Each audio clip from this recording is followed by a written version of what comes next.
السلام علیکم مرګرو. د دینه مخکې ویډیو کې مونږ دا خبره کړې و چې مونږ به په دې خپل یوټیوب چینل باندې به مختلف کمپیوټر کورسز تاسو ته خایو.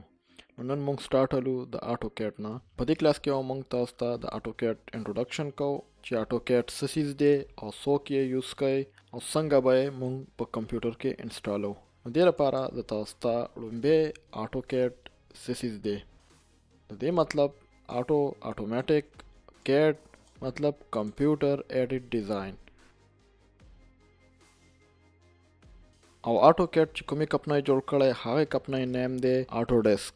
آټو کیټ نه علاوه آټو ډیسک نور هم داسې سافټویر ډیولپ کړی دي چې په هغې کې مونږ سره آټو ډیسک ریویټ دی، آټو کیټ سیول 3D ده، مایا چې د 3D لپاره یوز کیږي، بل 3D سټوډیو مکس دی او داسې نور تقریبا د 10 پورې نور سافټویر دي چې دا دوی ډیولپ کړی دي.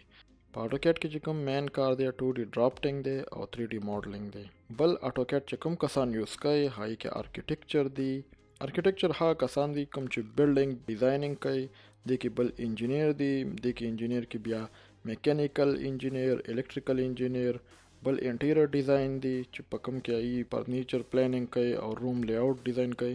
بل اربن پلانینګ دی، اربن پلانینګ کې چې کوم روډز وغیرہ یا داسې سایټ لی آوټ چې کوم د لینډسکیپینګ دا ټول ډیزاینینګ په دې کې کیږي.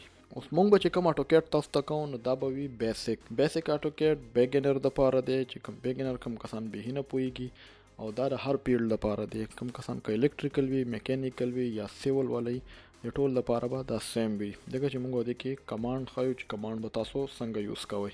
او ان شاء الله کوشش وکړو چې په دې کورس کې موږ میکسیمم تاسو ته آټو کیټ باره کې معلومات درکړو. نو ان شاء الله نن به تاسو ته په دې کې دا ښیو چې موږ آټو کیټ انسټالو څنګه. نو آټو کیټ د انسټالولو لپاره تاسو سره راي بیک اپ پکار دی.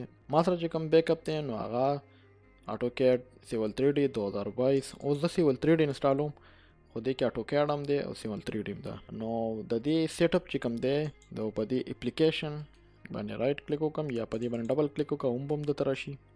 ما سره چې کوم بیک اپ ته دې بیک اپ ته کیز دی یا کوم لایسنس ته راځي ضرورت نشته. دا ډایرکټ انسټالیږي څنګه چې تاسو یو عام سافټویر انسټالوي. مثال کے طور پر تاسو سو ویډیو پلیئر یا ویل سی پلیئر وغیرہ انسټالوي نه صرف کلیک سره مخکې دی او انسټالیږي. نو دې کې تاسو ته د لایسنس ضرورت نشته. دا به ډایرکټ انسټال شي تاسو کمپیوټر کې به ډایرکټ کار کوي. نو دې وخت کې دا موږ ترالو چې دا یو اګریمنټ رالو نو دا به یس کې اله به دا نیکسټ کار کوي او نیکسټ دا به اوس انسټال شي. دا به دې وخت کې په انسټال باندې کلیک کوم او دا به اوس لږ ټایم والی او دا به انسټال شي. نو د دې بیک اپ چې تاسو ته پکار وي دا به زه اپلوډ کوم. د دې لینک به زه په دې ویډیو کې ورکوم. که ما چې ته لینک ورنکړو نو تاسو په کمنټ کې ضرور ووایئ ځکه چې اکثر ما نه هیر شي. زه خبره وکړم خو بیا ما نه هیر شي نو زه به دا لینک بیا وروسته اپډیټ کوم. تاسو ته به دا لینک درکړم، تاسو به راغلی نه ډاونلوډ کړئ او تاسو به بیا خپل کمپیوټر کې انسټال کړئ. دا بیک اپ مه ورکوئ. د دې بیک اپ چې کوم دی لایسنس ضرورت نشته. تاسو چې د نور ویب سایټ نه ډاونلوډ کوئ نو به تاسو را کریک ورجن ډاونلوډ کوئ. نو هغې کې دا کار وي چې هغه هغې ته به تاسو انټي وایرس بندوئ. هغې کې ډېر یو لینتي پروسس وي چې هغه به څنګه انسټالوئ. نو دا یو داسې آټو کیټ دی چې دې کې هېڅ لایسنس ضرورت نشته دی او دا به آټو کیټ سره دا سیول 3D هم ده. نو دا به دواړه کار ستا کوي. بل دا خبره چې دا لیټیسټ ماډل دی 2022 ماډل دی. نو انسټالیشن مونږ سره کمپلیټ شو نو مونږ به صرف دلته فینش بټن باندې کلیک کو او آټو کیټ مونږ سره انسټال شو. نو که تاسو چرته آټو کیټ یوز کړی وي او تاسو به اوپن کوو نو تاسو نه به لایسنس غوښتلو. نو دلته اوس تاسو سره د لایسنس ضرورت نشته دی. دا به انشاءالله ډایرکټ کار کوي. نو زه راځم په سرچ کې دلته به زه ولیکم آټو کیټ. نو دلته رالو دا دی آټو کیټ سیول 3D ایز ا آټو کیټ 2020. بس په دې به زه ډایرکټ کلیک کوم او دا به ماته آټو کیټ اوس اوپن کړي. د دې به تاسو ته په سکرین باندې داسې دوه آیکون راغلي وي چې کوم شارټ کټ دي. نو دا د سیول 3D شارټ کټ یو دی امپیریل او بل دی میټریک. نو میټریک میټرو کې چې کوم میټر او ملي میټر یوز کوي راځي لپاره دا یو دی او امپیریل چې کوم انچز او پټ وغیرہ کې څوک کار کوي نو لپاره دا دی. خو اصل کې موږ آټو کیټ استعمالو. آټو کیټ به تاسو سرچ کې ګورئ نو ورته په خپل راځي. واده دا اوس تاسو آټو کیټ اوپن شو ډایرکټ د تاسو ته اوپن شو.